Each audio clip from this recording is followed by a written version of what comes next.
Hi there, this is Martin Popoff, scribbler of 85 heavy metal books and host of History in 5 Songs with Martin Popoff podcast. When I need to get my Kiss fix, I listen to Shout It Out Loudcast with Tom and Zeus.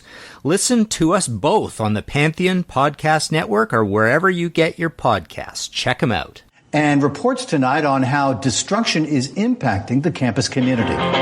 Names of O'Hara Hall, Skid Row, T-Zone, Banff. Badass motherfuckers. Somph, Sit on My Face. Drinking like fucking ass pre-gaming, as we called it. What is this dorm damage bill on our tuition statement? Dorm damage? Well, we only broke like 3 chairs and 4 desks this month. Is that a positive thing?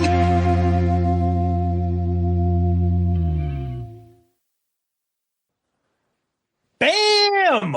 That's right. We're back with another episode of Dorm Damage, the show where anything and everything is on the table and the table gets smashed. This is episode 101, and boy, are we honored and thrilled to have a hockey hero in the house. Zeus, who do we got this week? So this week we're going to speak with NHL legend Ted Irvine, the legendary New York Rangers, and at one time a Boston Bruins. That's right. And he's also the father of our friend and repeat guest, the great Chris Jericho. And Shout Out Loudcast Hall of Famer. Of course. That's right. Yep. So absolutely. Let's get right into it. Here's Ted. This week, our guest is former NHLer. He played for our beloved Bruins, and he played for our hated Rangers, but we still love him too. We're so excited and honored to have the great Ted Irvine, who is also the father of Shout It Out Loudcast buddy and friend and multiple guest appearances, the great Chris Jericho. We're excited to welcome Ted Irvine to the show. Welcome, Ted. How are you, buddy? I'm doing great, guys. Great to be on you. I didn't think I'd be on a Boston Bruins station for years. Well, you are now, and I like it. You get your Rangers gear, Zeus has his Bruins gear, and we can all enjoy each other. Okay, let's go. All right. So, your career, you got drafted by the Bruins. You got 1 game with the Bruins, and that was pre-Bobby, right? Pre-Bobby Orr. Yes. And do you remember anything about your intro with the Bruins? Yeah, because you probably met Chief, right? Johnny Busick, right? Sure did, yeah. That time Doug Moans was there, and Leo Boyvan, a lot of the old-time guys. Yep. Yeah, Johnny Busick just celebrated his 90th birthday. They just had a big thing for him in the Bruins there. Did he? I hope his hips are fine, because Johnny Busick was the first one of the guys that knew how to throw a hip check. And when you played in the Boston Garden, you come around the net with the puck, and all you saw was this great big butt come from behind the net, and he caught you with that hip right in your leg, and you couldn't get off the ice. You couldn't hit him because it was a clean check. Yep. It was so painful. So say hello to his big butt for me. Yes, he was very well known for the body checks and those hip checks. Yep. And growing up, I remember people talking about it and how, we also know that he was at one point the highest left wing scorer in history. At one point, he had the record. He's the forgotten goal scorer of the Boston Bruins, because Espo and them came in afterwards and did stuff. But Busick was an all around great player. Yeah, you couldn't move him from the front of the net. We call him a cigarette machine with a head on top. Oh, that's awesome. Ted, now, Ted, I was just going to say, Ted, when you played, we grew up watching, hockey kind of, I know we're going to sound like some, some old timers here, because I grew up and Zeus grew up watching the Bruins in kind of the early 80s all the way up. Hockey clearly, like most sports, has changed dramatically. Obviously, it changed from when you played to when we started watching it. But I kind of want to get your take on the evolution of the game. And like when you played, it was a hell of a lot more physical than ever. Obviously no helmets, Busick crushing people into the boards.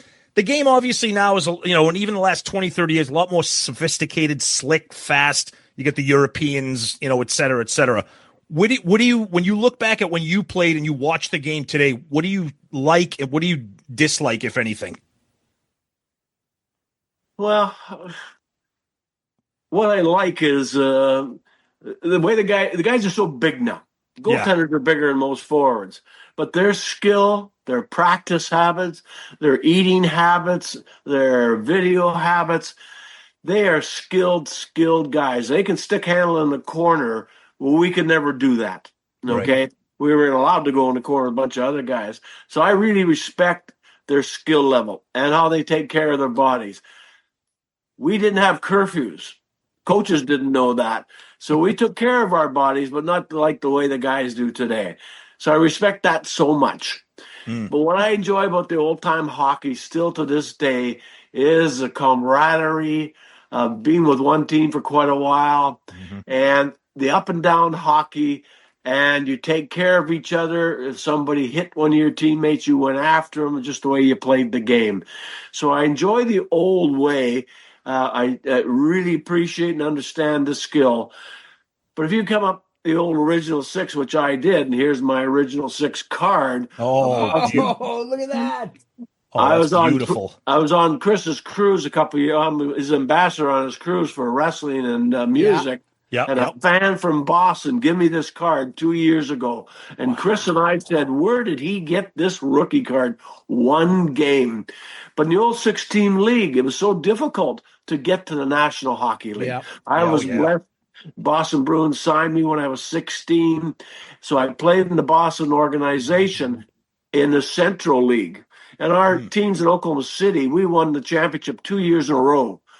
But we had Cheevers in goal. We had Bernie in goal. We had Doug Favell. We had Cash. We had Joey Watson, Dallas Smith. We had just 2 years of championship, but you couldn't get to the show.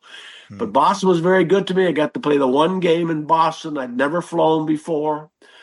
I didn't know what to do. They flew me in from Winnipeg. My dad said, if they give you any money, put it in your shoe because there's some rough people in Boston. Milt Schmidt, Lynn Patrick took me to the hotel, give me $100 bill. Wow. So I put it in my shoe. Showed up at the garden, the beautiful old Boston garden. They wouldn't let me in because they said, who are you? I said, I have no idea, but I'm here to play hockey. And they're like, yeah, right. Yes, I remember my first game. I remember it very well because I was very fortunate to get on the ice and I drew a penalty, which was key to get a penalty, eh? A guy jumped me and hit me with his knee, so he got a kneeing penalty. The guy's name was Eddie Shack, Sweet Daddy Eddie. Oh, I know that name. Okay. He got 2 minutes for kneeing. He jumped and kneed me in the chest. Knocked the wind right out of me, and I got to the Bruin bench, and Leo Boyven said, keep your head up, kid. You're in the NHL now. Oh. So I remember it so well, that whole game, and the guys are so good, but they drank beer after the game in the dressing room. Forbes Kennedy was there smoking cigars. I said, what the hell? This was like a nice a little spa here and everything else. So Boston were very good to me. That's how I remember that first game. That's Bruins, awesome. for me, I appreciate so much that they give me the opportunity, even though I only had one. But I still got a lot of friends with Boston. Joey Watson just called me the other day. Cheesy, great guy. So many great players down that I remember. So That's Bruins awesome. give me the will to play, no doubt. And I got drafted by L.A., and Terry Sawchuk was there. But then I went to New York. But that's the expansion draft. Am I correct on that? Yes, it is. Yes, it is. So Boston was key to me. They give me a chance. They signed me when I was 16 years old. They paid me a $500 bonus to stay in Winnipeg for the year. I was supposed to go to Oshawa and play with Bobby Orr, but they wouldn't let me go. Oh, the Generals, the owner of the Winnipeg Boston team said, no, the kid can't go because we bought him contact lenses last year and new skates. We need him for another year. So I never got my opportunity to play with Bobby, who is also one of the greatest on and off the ice player I've ever played with and against. Oh, of course, So you go to L.A., but it doesn't take you long. You're starting to score some goals there. Your first year there, you had 18 goals. Now, this isn't like during the high-flying 80s. 18 goals as a young player is pretty solid in the NHL back then. Jeez, I wish especially you on were a what do you call a team? On an expansion team. yeah. Wish you were my general manager at that time. He didn't see anything. Or your great agent. about them. Oh yeah, your I agent. would have been your Well, agent. yeah, remember, we never had agents in those days. Oh, that's Well, true. I'm not Alan Eagleson, but I would have been a pretty good agent back then. Yeah, well, I was a player rep for the New York Rangers when Eagle was there. So Yeah. And that crazy stuff, I don't want to get too off on a tangent. That whole Eagleson stuff got broken by a small reporter from the Lawrence Tribune. Yep. I He was remember the that. one that broke that story. I forget his name. He just recently passed. But Yes. he was asking some questions because of the Bruins. Wait a minute. How the heck are you an agent here? And also you represent the Players Association and all these double dealings you're doing. And it broke it all free. And then that really hurt a lot of friendships, I heard, in the league, because some people were loyal to him because that was their friend. He never expected people to think that he would do that to the players. Right. that one hurt so much because it was Bobby. Yeah. Like Bobby. Oh, they Bobby, screwed him. I remember that. Oh, Yep. definitely. Yeah, it was out of millions. Him and Ren Blair. And If he would be owning the Bruins right now, he would have had an ownership in the Bruins and no Jacobs, and we would all been happier. For his Bruins fans. Yeah. No, that was a tough one. I still have a rough time with that one there. But Bobby was still, to me, one of the classiest guys. I think it was Clark. Bobby Clark was one of the last loyal Eagles and defenders. I think it was him, and I remember seeing stuff even as recent as a few years ago, like Brad Park and them. Yeah. Like being like, what the hell's the matter with you? That guy's a crook and he's a jerk and he ripped us all off. That's too bad. But anyways, I want to get back to your career. So you end up back now, end up on the Rangers. Now that Rangers team was solid. Awesome And team. you had the unfortunate time of going up against dynasties in those eras. The Bruins, the Flyers. The Flyers. All those teams, and obviously the Canadians. But your Rangers team went up against Bobby's team when they won the second cup, and you were in that series, correct? You want to talk about that? I love to hear We'd you love tell to. me about it. Forget it. He doesn't want to. He's going to hold up his Rangers jersey. Now. He doesn't want to talk about it. That's Think of the stud players during that in that series on both sides. It was such a rough, tough series, and two original six teams. I remember the fifth game in the Garden in Boston there, and we won the game. I remember I got a goal and assist with Bobby Russo, and we knew the Bruins had the Stanley Cup in the dressing room. They'd already had the placemats for champions and everything else. Oh, wow. So we were so proud when we went back into the Garden to play the sixth game. But then a guy named Bobby Orr took the puck and wouldn't let us touch it. And to this day, I can still see Johnny Busick skating around the Garden rink with that Stanley Cup above his head. Oh. That memory sticks with me like you wouldn't. Nobody remembers second place. In New York, they said we were the best second place team in history. So what? Nobody. But it was so tough with Cashman. Cash was I loved him. He's a teammate of mine, but he was a nutcase on the ice. His eyes went around circles. You come close to him because Cash was one of the best stick man going. Never mind fighting and trash talking. But so it was really that one to this day. All the players when we go to reunions, we all remember that because I played for a guy named Emile Francis, and of all guys that have a Stanley Cup ring, he should. But Harry got one, and I'll never forget that. No, that was a great, great series. But to go through that series, like Boston, the fans were nuts in both buildings. I mean, you were just in those days. Your benches are right on the ice, and the fans are right over your back type thing. I remember Pete Stemkowski and Hadji got in a fight. Now those were two big guys at that time, 220, 225. And then in the Boston Garden, when they dropped the gloves, the whole Boston Garden went quiet. It was right in front of our bench. I always remember it. And everybody's waiting for these two gorillas to go at it. But Hadji wasn't much of a fighter, neither was Stemmer. So Hadji grabbed Stemmer around the shoulder. Stemmer started punching Hadji in the stomach. Everybody started laughing behind the bench, all the fans. Stemmer leaned over Hadji's shoulder and yelled at our bench, "Tag!" Well, the fans behind the bench went crazy. Two biggest guys, but they didn't know how to throw a punch. It was tough. And I also remember Ace Bailey. I mean, Ace. Oh, God yes. bless Oh him. yeah. Yeah, you needed those guys, and he was out there. He was going to run you no matter what, and he got the goal. And at Yeah. that one, I remember so much about that whole thing. Espo, I don't like him. He took so much money out of my pocket, but him and Haji and Cash, they were a go-to line, and they were big and strong. So it was fun playing against them. And then you had Bobby. Bobby changed the game of hockey. Yeah. We were told to hit him. So Stemkowski and I, we're two big guys. We threw the puck in Bobby's corner, and we threw it in his corner, and we hit him. Turn around, he was up the ice. Now we chase him up the ice. All of a sudden, we see him coming back the other way before us. He was such a treat. But it's one place where I found you really got to be a team and stick together, especially when you played on the road, like with the Bruins, especially when Philadelphia came into town. You had more brawls. Yeah.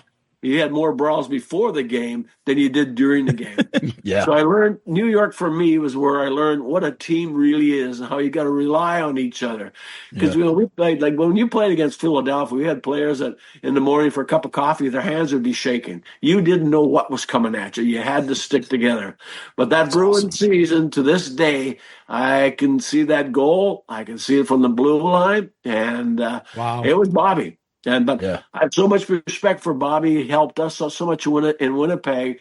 For a player that got injured, he came in to help us, and we raised $80,000. Wow. We wanted to raise more, and Bobby made one phone call, and he phoned Wayne Gretzky, who was 17 in Hawaii. Wayne, come in and play the game right here in Winnipeg. So Gretzky and Orr played that game. Now, they said in that game, that's where Orr hurt his knee. The ice was so bad. But Bobby, I have so much respect for him, and then all that stuff happened with Eagleson. And so to this day, Bobby's getting his due. He's a classy guy, and I have a lot of respect, even though he's a Boston Bruin. He became a world-class agent and signing players and stuff. And he's just been a great ambassador throughout. I can't tell you, living in Boston, he is the one guy that I can't think of anybody ever saying a negative thing in Boston about. I was just going to say that for every legendary Boston athlete that we have, and there's a lot, like Bobby is that one guy that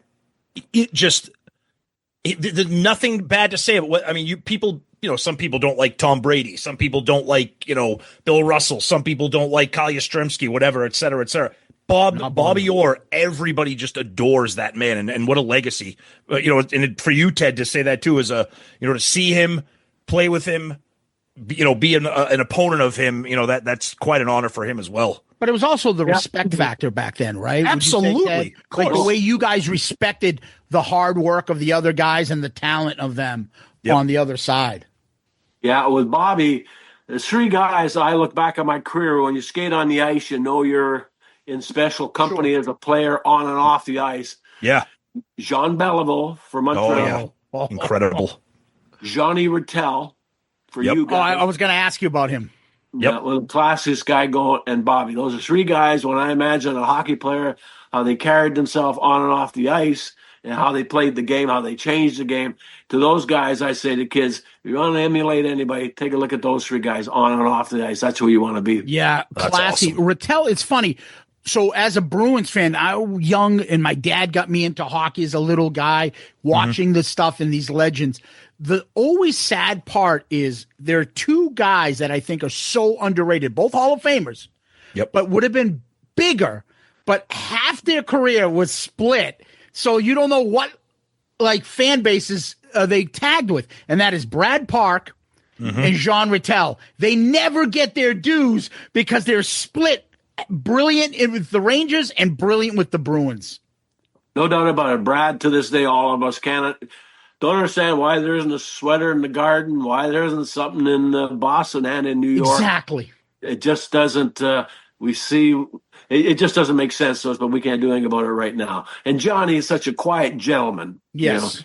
John Ratelle, when I got traded to New York, I played 18 games. When I got traded, I got one goal. I was a flop. Went to training camp the next year. I was rooming with a minor leaguer. I wasn't going to make the team, so I said, okay, what am I going to do? So I said, I'm going to run everybody I can. In those days, you had a 6-week training camp. You played a lot of inter-squad games. The first game, I said, I'm going to run everybody. The first guy I ran in an inter-squad game was John Ratelle. Ratelle. Yeah. Behind the net. I took and I ran at him, and he flattened me. I went down.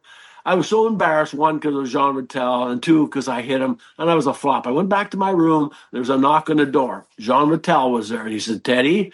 I said, Johnny, I'm so sorry. You're such a classy man. I just got to make this team. He says, you keep doing that. We need you to keep hitting everybody. I said, Johnny, all I got was one goal last year. He said, and it was beautiful. That's incredible. You know, that's you know incredible. what? He changed my career. He changed my career. That's Now, it's awesome. funny Oh. because that year, he won the Lester Pearson Award, Outstanding Player. The year that Bobby's probably getting to his prime, winning his second Stanley Cup, Jean Ratelle won that, and the Lady Byng that year, too. The gentlemanly award, but like best sportsmanship. Oh, Yeah. it's just, and he never gets to do. And the other one is Park, who was, how many times was he runner up for the Norris Trophy? Because he Every had year. Bobby Orr in front of him. Every year, the poor guy. The thing I remember people saying, my dad would say about Brad Park, he was the guy that could stick handle in a phone booth. Right? And just right at the blue line, you think you didn't get the puck, and he wouldn't even move his skates. He just moved the puck and be all around you and then let off that bomb. He scored one of the greatest Bruins goals of all time. I was just against the gonna say- Sabres, that overtime, double overtime against the I was just Sabres. going to say that's 82? probably it's probably my earliest memory of me and my dad just losing our mind. I was 9 years old. It was Game 7 of the Adams Division final in against the overtime. Sabres. And The I remember double watching overtime. that, and at the time, my dad was like, we were watching it together. I was 9 years old. I played youth hockey, and just that whole entire event was just absolutely Foligno bonkers. blocked and he came back to Park and he took another slap shot. Yep. The funniest thing is, as I grow older, I remember watching. I'm like, Rick Middleton's wide open in front of the net, but Park didn't care. He just slammed that puck through. And that, I don't think you got Middleton, did you? Did you ever have? No, right. I was just going to bring him up. Yeah. we call him the Prince. He was in New York. Yeah. He scored, and then he went to the Bruins. He scored some of the prettiest goals you'll ever see. And he wasn't a big guy. He wasn't a tough Nifty, guy. as we call him. Nifty and the Prince. Yep. I remember him. I saw him recently at a function. I just looked at him and said, well, what a career he had. But they were almost all beautiful goals. Yeah, I see him. He does a lot of alumni. So I've been a season ticket holder.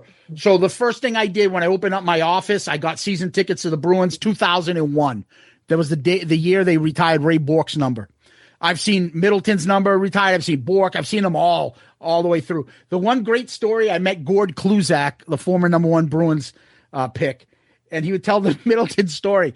Middleton used to chain smoke in the middle of the periods, and his mouthpiece was all yellow from cigarettes. And I'm like, that's the most disgusting thing I ever. And I would never picture Rick Middleton being a chain smoker with his speed and stuff, but that's how hockey players were, I guess, back then, I think. Yeah, well, he was a talented young guy. A lot of fun off the ice, too. I'm sure. Any other great players that you admire that you played with or against that you might have a story or two that you can tell? Gordie Howe. God, Yeah, of course. big Gordie. Yeah. I remember when I got to Los Angeles, Terry Sawchuk was a goaltender. We were playing Detroit. And Unbelievable. Sawchuk said, kid, watch out for this guy. He's the dirtiest guy in hockey. This was in the LA for me. I go out there just like he had no neck. And all he did was blink at you. And right in the form, just before the puck drops, he looks at me and says, Jesus, kid, is it ever hot in here? It'll be nice to go for a cold bubbly after, eh? And I looked at him and said, yeah, whackle. Right in the head.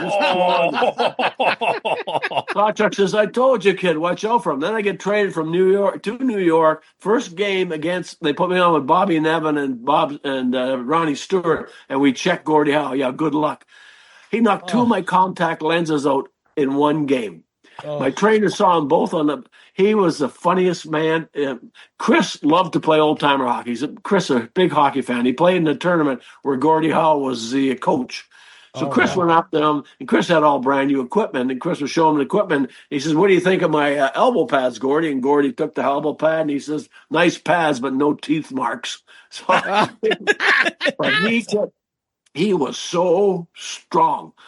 But then the rumor hit when Boston Bruins played one of the initial games. A young hockey player for the Boston Bruins went up supposedly to Gordie Howe with his stick, 165 pounds, and said to Gordie, "You come close to me, you old bastard, I'll poke your eye out."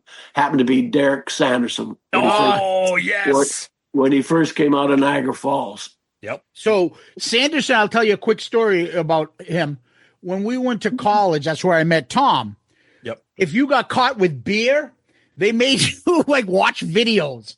And at the time, 90% of the video was Derek Sanderson talking about what a F-up he is. It was like public, it was like a PSA video about not drinking. Oh my God. I bought his book. His book is fantastic. Yeah. And it's just a cautionary tale of what a legendary, like, celebrity booze bag, like the first $1 million athlete. And he talks about like being in the streets of New York with a bottle of beer. Oh no, a bottle of whiskey, fighting with another wino over it in the gutter. Yeah. And then he's like, "You know who you are? You know who I am? Give me that back." And the guy goes, "Yeah, another bum like me. Give me that back." Yeah. And he said that kind of changing. And you hear the stories of how Bobby Orr and Esposito went to find him, bought back his rings, got him some help. They really saved his life. Yeah, he was a mess. Yeah, he was in Central Park. Turk came to us in New York, and we didn't like him too much because of the Bruin thing. He was just strung out, and so we used to go on the road. But Turk knew every bar. He owned a couple of bars with some of the Yankees. Namath, with Joe Namath. Joe Namath, yeah. And I remember when we got there, he just we borrowed money from us, and we just couldn't find him. Tried to help him. And then he got to the end of his career. We're playing in Philadelphia, and he couldn't defend himself anymore. And Broad Street bullies, you had brawls all the time, and everybody on the ice. I always remember we were fighting in front of the penalty box in Philadelphia. We hear the fans laughing, and Don Zaleski had Turk in the corner, and he choked him out with a sweater. You could choke a player out like that. He choked Turk right out. The Turk had to make it from the corner of the rink back to our bench, and he was going left, right, and came and joined the fight. And that's when we all knew this is just not safe for this guy. Then he was in St. Louis. He was in St. Louis with me, and his line mate was Chuck Clefley. Chuck got 46 goals that year, and Turk was the centerman. Almost everyone was a highlight reel.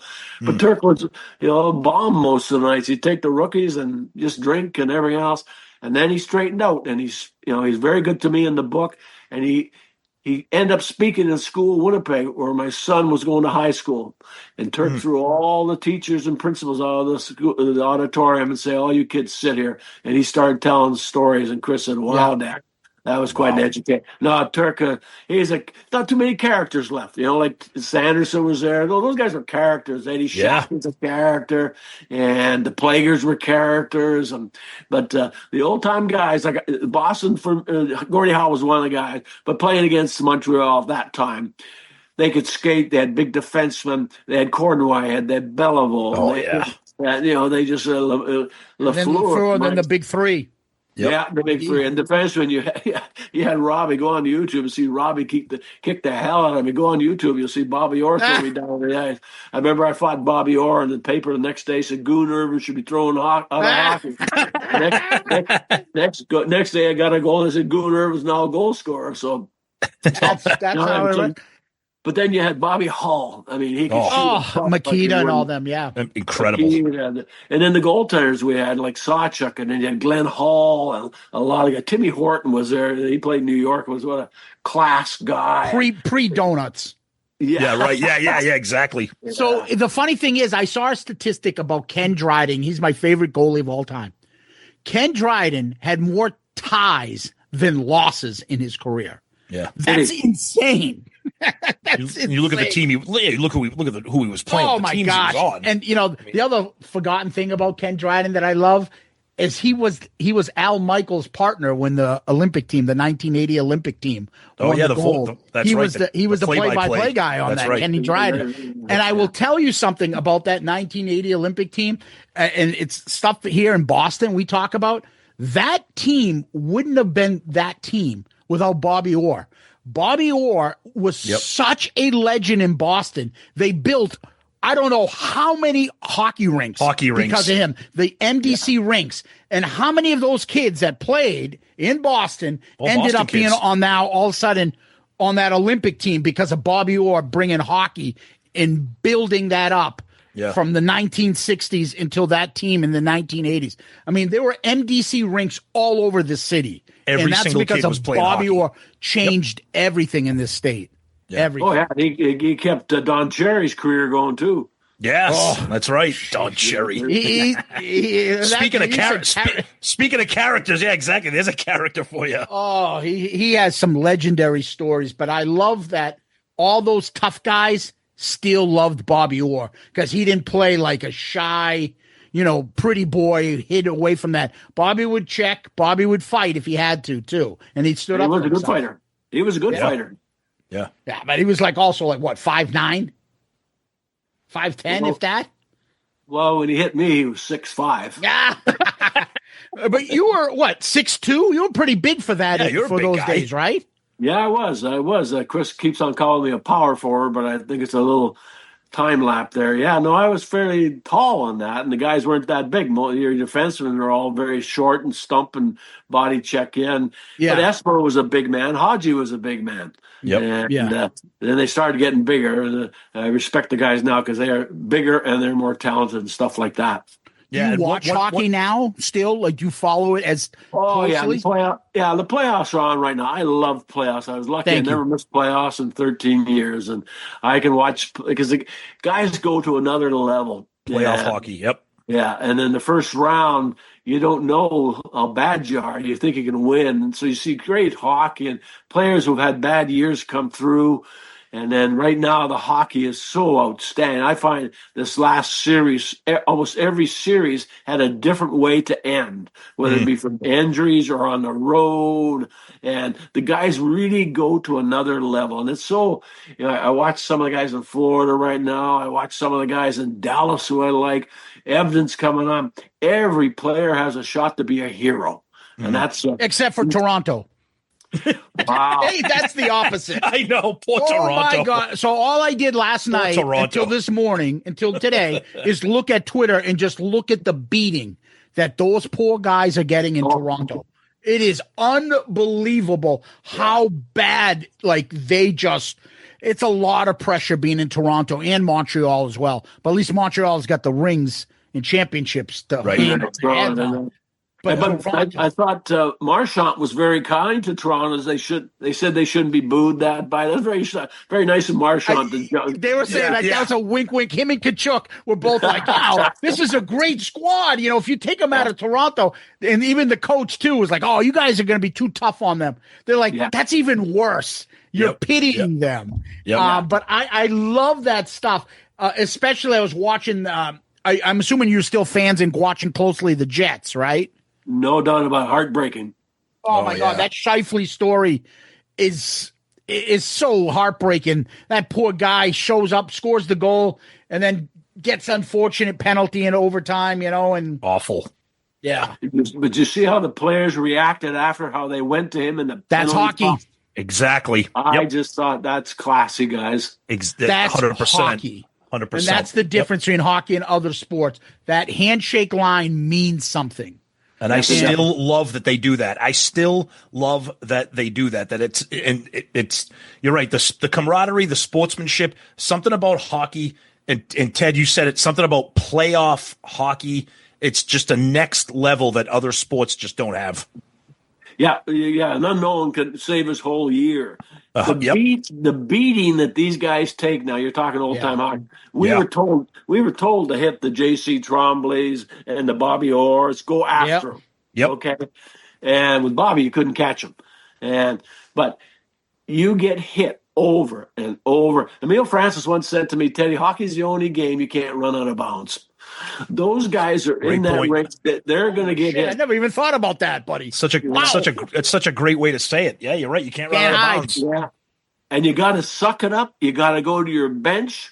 You can't cry about it or anything like that because the guys are watching, and you got to respond. And that's what I love about hockey also. You got to respond if somebody goes after a Jean Ratelle, a Brad Park, a Bobby Orr. You got to be there. Johnny McKenzie was the most agitating little. Well, I played against him. I think I made the NHL because of him. But he would run you and chirp at you over and over and over, and you knew he was coming. Who, Pie McKenzie? Pie McKenzie. Yeah. Oh, God.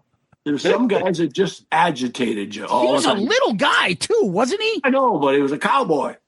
Yeah, he was an agitator. Yeah, exactly. He was like a little gnat. Yeah. Now you got 4 teams left: Edmonton, Dallas, right? Florida, Carolina. Do you have a favorite? Do you think that's going to pull this off? I just love the growth of all the teams. Where Edmonton's come, they're not a 2-player hockey team anymore. I like what Dallas has done because of the trade at the end of the year, and they're getting the goaltender. Yeah. Carolina, they say they're not boring. They're the most complete hockey club that has no stars. But, I got to go with Paul Maurice. He's a Winnipeg coach here. I love how they play the game. And Tkachuk hasn't even agitated yet. I think.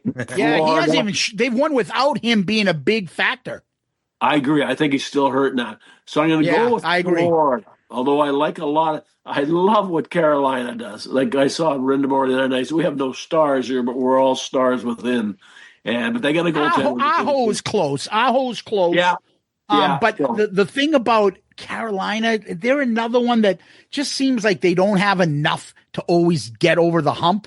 And Florida just seems to have that something that as I think it was Tkachuk that said it in this series, like, this is the stuff we live for. We're built for game 7s. We'll kill you until you get to game 7, and that's when we beat you. And it's pretty evident that's what works for them. Well, a lot of teams say, well, we'll kill you when you get out there. Florida really believes it. They got 4 lines that keep on hitting. They have and our boy Marchand, huh? Oh my God! Being traded from New York to St. Louis killed my career. I just couldn't react because I love the guy so much. I watched Marchand. How difficult it is for him to turn his game around from being a Bruin to being a Panther. Yeah. Because you got to have a hate out there and you got to have a love for your teammates. I watched him last night when they said to him, did you pack your suitcase? He said, yeah, a big one. And so he's coming back more and more. How he's doing, I don't know, because his love for Boston and his teammate and his past, how do you let that go? And he's performing right now in playoffs. I thought he was the star of the game. He won every loose puck battle the whole game last night and just created so much havoc for them. And Toronto just doesn't – I mean, you can't – the statistics are too much. They're there. All these stars, those big 4 guys, they just can't produce in the big moments. And so do you take a guy like Sam Bennett who – big time produces? Would you rather have him for $8 million and Marchand for $5 million next year, or would you rather pay Marner $13 million to get 0 goals in Game 7's career? I mean, yikes! But I love the teams. I hate a Marchand. I hate a Bobby Clark. But boy, do I wish they were on my team. Yeah. Oh, absolutely, 100%. Yeah, of course. Yep. Absolutely. Yeah. Now we know. We like to rib Chris a lot. So how bad of a hockey player was he that he had to go into wrestling? Well, I can't say much. He told me he was going to leave me in his will the other night, and that's pretty good. Chris Fair enough. He was such a trier. He never really wanted to play hockey or any sport, basically, because he was reading and writing and singing his music. And he played high school hockey, and I went to watch him, and then I realized he has no future at all. Chris, once he caught on to the game, his best play was hitting the defenseman with his head in the stomach. He thought headbutting in the stomach was terrific. So he was a trash-talking goon. Now, he plays a lot of old-timer. He was playing a lot of celebrity games, and we played in the Garden one year when they had the Christopher Reeves game, and Chris won the celebrity speed skating. Oh, he could fly. Wow. He could shoot and he could skate fast, but he couldn't do both at the same time. That was his threat. No, he was just he loves the game. He follows the Winnipeg Jets. He knows his hockey and he loves it. Yeah. But he today is what would be original trash talker. Get in I there. had Yeah. It's funny. I had season Bruins tickets, as I've been saying. So when the Blues played the Bruins, and I'm going to every game, I had texted him like, "Hey, you should come and sit with me, but you have to wear Bruins stuff with me." And he goes, "No, I'm not wearing Bruins stuff. My dad is more of a Blues than a Bruin, so I'm rooting for the Blues." And I was like, "Oh, God.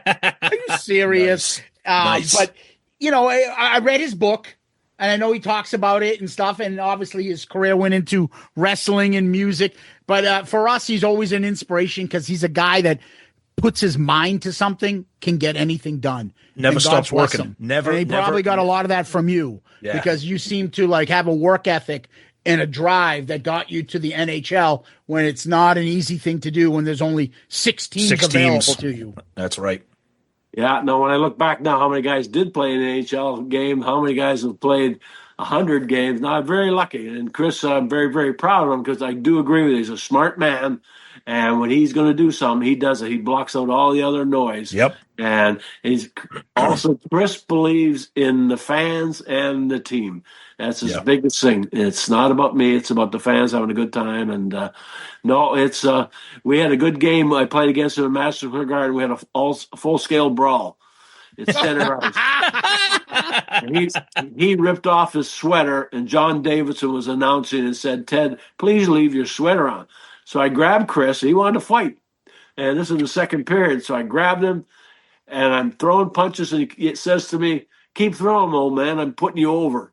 I said, "You dirty, rotten type of That's so awesome. That's very proud. Yeah, that's awesome. That's awesome. Ted, this has been incredible. What an honor for us. Just amazing stories, an amazing career. Thank you so much for all of your time here. We could be talking to you forever. We're both huge hockey fans. Zeus has been a season ticket holder, as he told you. So, Ted, the honor and the pleasure is all ours. Thank you so much for your time. Truly appreciate you coming on the show. Well, it's really great. You guys are so well prepared, and you remember names that I forget, but I remember them now. And I really appreciate being remembered. I was lucky to play in the NHL. I was lucky to be a Boston Bruin for one game. That's right. I live my dream just like my son, Chris. That's awesome. Wonderful. Ted, thank you so much, my friend. I hope we can do this annually, have you back, and we can do some playoff talk and stuff, more hockey talk, because your brain is as sharp as ever, and you know this game. And I can do hockey talk with somebody for hours, so I appreciate you coming on. I really thank you, Ted. Thank you. Thanks, Ted. Thanks for the memories, guys. Awesome. Tom, that was Ted Irvine. I mean, I was just gushing listening to him talk. It was awesome. I almost didn't want to interrupt him because he had so many great stories, and him throwing around those legendary names and the experiences that he had with them, not just Bruins guys like Derek Sanderson and Bobby Orr and Johnny Busick, but Jean Ratelle, just talking to a guy who played in that era of hockey is just an incredible thing for hockey fans like me and you. It was incredible. What an honor. Telling Gordie Howe stories. I love that. I love that. It's great. The Gordie Howe thing was great too, because nowadays everyone's like, "Oh, Gordie Howe, he's, and again, he's, arguably one of the greatest, if not the greatest ever, besides Gretzky, whoever." But no one ever talks about how he was like a shit on the ice too.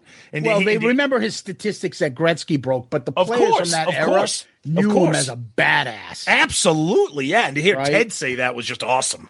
Yeah, I mean, we could have done that for days. Yep. Him and his wife were so kind with their time in setting this up. Incredible. It was awesome. I hope, seriously, this is a continuing thing where we bring him on to talk some hockey. It'd be great. Chris, thank you for setting this up as well, buddy. We really appreciate it. We were honored to have him. Just a class act. Just around. a class act. Yeah, it was excellent. Saying this off the air. How amazing is it that those type of athletes, like the respect they had for the brotherhood and the league and each other's and the commitment they played and the way the reverence which he talked about these other greats he went up against, just and so humble. It's different. It's a different league. Classy guy. Yep. I'm just in awe. It was incredible. Great. We hope you guys loved it as much as we did. It was incredible. Yep. Till next time. Peace out, Girl Scout. Oh, you over here? Yeah, I'm over here now. Zeus, it's me. I want to end the show now. Jesus Christ, Tom. Jesus Christ. Let's end the show now while we got the muscle.